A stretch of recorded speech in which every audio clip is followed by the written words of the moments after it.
എൻ്റെ കുടുംബത്തിലെ കാരണവന്മാർക്കും അപ്പുറത്തും ഇപ്പുറത്തും അഗ്രത പൃഷ്ഠത ശൈവ അങ്ങനെയാണ്, അപ്പുറത്തും ഇപ്പുറത്തും അവരെ നടുക്കാണ് ഞാനിരുന്നത്. സംഗീത വിദ്വാൻമാർക്കും വിദുഷികൾക്കും സംഗീത പ്രേമികളായ നിങ്ങൾക്ക് എല്ലാവർക്കും ഒരു പാമരൻ എന്ന നിലയ്ക്ക് എൻ്റെ നമസ്കാരം. മിക്ക ആളുകളും ഇവിടെ പണ്ഡിതന്മാരാണ്, സംഗീതത്തിനെ പറ്റി നല്ല അറിവുള്ളവരാണ്. എനിക്ക് ഈ ചടങ്ങിൽ പങ്കെടുക്കാൻ ഉള്ള യോഗ്യത മഹാരാജാവിൻ്റെ പാരമ്പര്യത്തിൽ ഒരു ചെറിയ കണ്ണിയായിട്ട് ജനിക്കാനുള്ള ഭാഗ്യമുണ്ടായതുകൊണ്ട് മാത്രമാണ്. എൻ്റെ കുട്ടിക്കാലം മുതൽ പാട്ടുകൾ ധാരാളം കേട്ട് സംഗീതം നിറഞ്ഞ ഒരു ഭവനത്തിലാണ് ഞാൻ ജനിച്ചതും വളർന്നതും. എൻ്റെ അമ്മൂമ്മയ്ക്ക് സംഗീതം എന്ന് പറഞ്ഞാൽ പിന്നെ വേറെ ഒന്നും ആ ദിവസം നോക്കേണ്ട ആവശ്യമില്ല. ഊണും വേണ്ട, ഉറക്കവും വേണ്ട, ഒന്നും വേണ്ട, അങ്ങനെ ഇരുന്ന കാലങ്ങൾ. പക്ഷെ അന്ന് കുട്ടിയായിരുന്നപ്പം നമുക്കറിവില്ല. ഇങ്ങനെ ഭാഗവർ വന്നു പാടുന്നു, ഉണ്ണാൻ നേരമായിട്ടും അമ്മൂമ്മ എണീക്കുന്നില്ല, ഇങ്ങനെയൊക്കെ നമ്മൾ അന്ന് കണ്ടിട്ടുള്ളൂ. എൻ്റെ ആദ്യത്തെ കച്ചേരി GN ബാലസുബ്രഹ്മണ്യത്തിൻ്റെ കച്ചേരിയായിരുന്നു. അന്ന് എനിക്ക് 4.5 വയസ്സോ മറ്റോ ഉണ്ട്. അപ്പോൾ അമ്മൂമ്മ VJT ഹാളിലാണ് കച്ചേരി.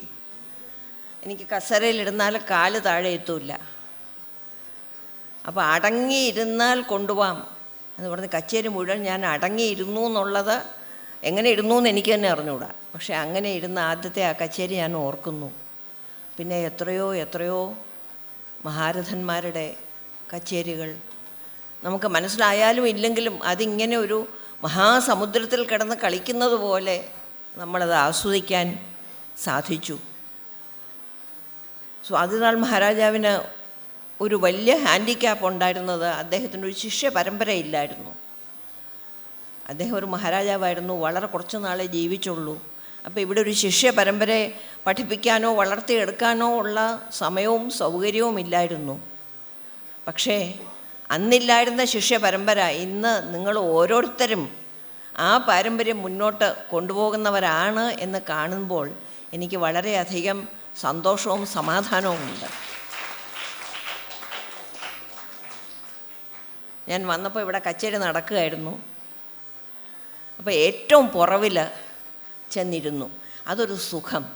കോളേജിൽ ഏറ്റവും പുറവിലത്തെ ബെഞ്ചിൽ ഇരിക്കുക എന്ന് പറഞ്ഞാൽ നമ്മുടെ ചെറുപ്പകാലം ഒന്നുകൂടെ ഓർമ്മിക്കുകയായിരുന്നു, ആസ്വദിക്കുകയായിരുന്നു.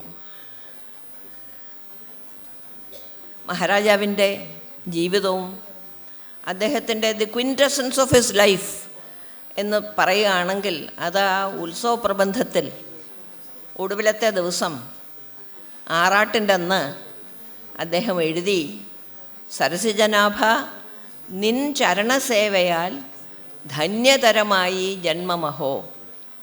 ആ ഒരു 2 വരിയിൽ അദ്ദേഹത്തിൻ്റെ ജീവിതത്തിൻ്റെ സകല ലക്ഷ്യങ്ങളും എഴുതി തീർക്കുകയായിരുന്നു. പല ഭാഷകളിൽ അദ്ദേഹം എഴുതി, നൃത്തത്തിന് വേണ്ടി എഴുതി. അതും ഇപ്പോഴത്തെ കാലത്ത് ഓരോരുത്തരെ കാണുന്നത് പല കാഴ്ചപ്പാടുകളാണല്ലോ. ഞാൻ അമേരിക്കയിൽ ചെന്നപ്പോൾ ഒരു ഡാൻസ് ടീച്ചർ സ്വാതിരുന്നാൾ പദം ഒരു കുട്ടിയെ പഠിപ്പിച്ചു. അപ്പോൾ ആ കുട്ടി അത് ആടി കാണിച്ചു എന്നെ. എന്നിട്ട് എൻ്റെ അടുത്ത് ചോദിക്കുകയാണ്, അന്നത്തെ കാലത്തൊക്കെ എന്തിനാ ഈ പെണ്ണുങ്ങൾ ഇങ്ങനെ ഇരുന്ന് ഈ വിരഹിണി നായികമാരങ്ങനെ ഇരിക്കുന്നത്? She should have found N other boy friend. അതാണ് അവരുടെ ഒരു കാഴ്ചപ്പാട് എന്ന് പറഞ്ഞതുപോലെ പല മാതിരി കാലം മാറുമ്പോൾ നമുക്ക് ഐഡിയാസ് മാറും, വികാരങ്ങൾ മാറും, കാഴ്ചപ്പാടുകൾ മാറും, എല്ലാം മാറൂല്ലേ. ആണെങ്കിലും ചിലതൊക്കെ നമ്മുടെ ശാസ്ത്രീയ സംഗീതം ഈസ് അലൈവ് ആൻഡ് വെൽ എന്ന് കാണുന്നതിൽ വളരെ ഒരു സമാധാനമുണ്ട്. ഇപ്പോൾ പാടുന്നത് ഒരു കച്ചേരിക്ക് ഞാൻ കേട്ടതാണ്, എല്ലാ കമ്പോസേഴ്സിൻ്റെയും ഈ 2 വരി. നമ്മൾ ഈ രാഗമാലിക പാടുന്നത് പോലെ ഓരോ കമ്പോസേഴ്സിൻ്റെയും ഈ 2 വരി എടുത്ത ഒരു കീർത്തനം മാതിരി പാടുകയായിരുന്നു. അപ്പം ഞാനിങ്ങനെ വിചാരിക്കുകയായിരുന്നു, പണ്ടൊക്കെ ഉണ്ട് ഈ നോർത്തും സൗത്തും ചേർന്ന് ഫ്യൂഷൻ മ്യൂസിക്. അപ്പോൾ ഞങ്ങൾ എപ്പോഴും പറയുമായിരുന്നു, ഈ ഫ്യൂഷൻ എന്ന് പറയുന്നത് കൺഫ്യൂഷനാണ്. നമുക്ക് രണ്ടിൻ്റെ ഭംഗിയും പോകും. പക്ഷെ അതൊക്കെ കാലത്തിൻ്റെ ഓരോ കടന്നു പോകുമ്പോൾ വരുന്ന മാറ്റങ്ങളാണ്. അത് സ്വീകരിച്ചേ നമുക്ക് പറ്റൂ. ശ്രീ അജിത് നമ്പൂരി ചെയ്തിരിക്കുന്നത് ഒരു വളരെ ഗംഭീരമായ ഒരു കൃത്യം തന്നെയാണ്. പഴയ രീതിയിൽ എങ്ങനെയായിരിക്കും പാടിയിരുന്നത് എന്ന് പല സ്ഥലങ്ങളിൽ നിന്നും ചെന്ന് കണ്ടുപിടിച്ച് അവരുടെ പിൻഗാമികളെ കൊണ്ട് പാടിച്ച് അതൊരു വലിയ പുസ്തകം, ശരിക്കും ഒരു മഹാഗ്രന്ഥമായിട്ട് നിങ്ങളുടെ മുമ്പിൽ അദ്ദേഹം കാഴ്ചവെക്കുകയാണ്. സംഗീത ലോകത്തിന് വേണ്ടി തീർച്ചയായിട്ടും വളരെ ഒരു വലിയ കാര്യമാണ് അദ്ദേഹം ചെയ്തിട്ടുള്ളത്. അത് നിങ്ങൾക്കൊരു ഗിഫ്റ്റാണ് ശരിക്കും. അത് സ്വീകരിച്ച് വേണ്ട വിധത്തിൽ ഉപയോഗിക്കുക, പ്രയോഗിക്കുക എന്ന് മാത്രമേ എനിക്ക് പറയാനുള്ളൂ. ഈ അവസരത്തിൽ ഇവിടെ ഇരിക്കുന്ന ഓരോ കുഞ്ഞുങ്ങളോട് ഒറ്റ കാര്യമേ പറയാനുള്ളൂ. നിങ്ങൾ പദച്ഛേദം, പാടുന്നതിൻ്റെ അർത്ഥം ഇതൊക്കെ മനസ്സിലാക്കി ഉൾക്കൊണ്ട് നിങ്ങൾ പാടുകയാണെങ്കിൽ തീർച്ചയായിട്ടും അതിന് കൂടുതൽ ഒരു ഭംഗിയും അർത്ഥവും ഉണ്ട്.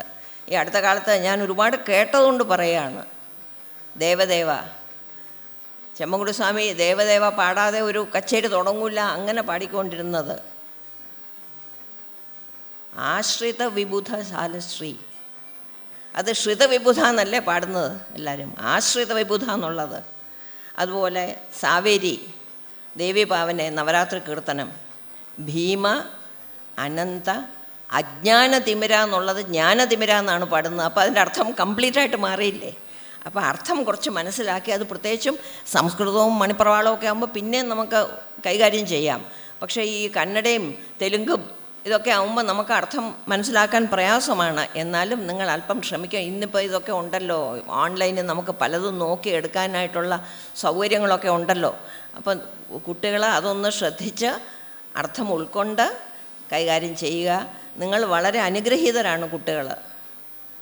കുറച്ച് ബുദ്ധിയുള്ളൊരു കുട്ടി ഒരു നല്ല ടീച്ചറും ഉണ്ടെങ്കിൽ കണക്കും ഫിസിക്സും കെമിസ്ട്രിയും ചരിത്രവും ഇതൊക്കെ പഠിക്കാനായിട്ട് സാധിക്കും. പക്ഷേ സംഗീതവും നൃത്തവും ഒക്കെ വേണമെങ്കിൽ അത് നിങ്ങൾക്ക് ഉള്ളിൽ വേണം, നിങ്ങൾക്ക് അനുഗ്രഹം വേണം, ഇല്ലെങ്കിൽ അത് കൈകാര്യം ചെയ്യാൻ ഒക്കില്ല. ഈ അടുത്ത കാലത്ത് ഒരാൾ ചോദിച്ച ഒരു ജതി, ആ ജതിയിൽ ജതി പറഞ്ഞുകൊണ്ടിരിക്കാനുള്ള സമയമല്ല ഇത്, അല്ലെങ്കിൽ ഒടുക്കം തതിം ത തതിം ത തതിം തതിം എന്ന ആ ജതി. അപ്പോൾ ചോദിക്കുകയാണ്, 1 2 3 4 എന്ന് എണ്ണുകയാണെങ്കിൽ എത്ര എണ്ണണം ആ സ്പേസ് വരാനായിട്ട്? നമ്മളെങ്ങനെയാണ് അത് പറഞ്ഞു കൊടുക്കുന്നത്? ഇല്ലെങ്കിൽ ഒന്ന് ഇടഞ്ഞെടുക്കണം. നമ്മളെങ്ങനെയാണ് പറഞ്ഞു കൊടുക്കുന്നത്? എത്ര ഇരുന്ന് അവിടെ ഇരുന്ന് എണ്ണാൻ നോക്കുമോ? 1 2 3 4 എന്ന്. അപ്പോൾ അത് ഒരു അനുഗ്രഹമാണ്, ഒരു കഴിവാണ്. അത് നിങ്ങൾക്ക് എല്ലാവർക്കും കിട്ടിയ ഒരു മഹാഭാഗ്യമാണ്. അത് നിങ്ങൾ വേണ്ട രീതിയിൽ കൈകാര്യം ചെയ്യുക. നിങ്ങളൊക്കെ നന്നായിട്ട് പാടുക, വീണ വായിക്കുക, വാദ്യങ്ങൾ കൈകാര്യം ചെയ്യുക. ഭഗവാന്റെ അനുഗ്രഹം പൂർണ്ണമായിട്ട് നിങ്ങൾക്ക് എല്ലാവർക്കും ഉണ്ടാകട്ടെ. ശ്രീ അജിത് നമ്പൂരിയെ ഞാൻ വീണ്ടും അഭിനന്ദിക്കുന്നു. അദ്ദേഹത്തിന് ഇനിയും നല്ല കാര്യങ്ങൾ, ചെറുപ്പക്കാരനാണ്, ഇനിയും നല്ല കാര്യങ്ങൾ ചെയ്യാനായിട്ട് ഒരവസരം ഉണ്ടാകട്ടെ. എല്ലാവർക്കും എൻ്റെ നമസ്കാരം.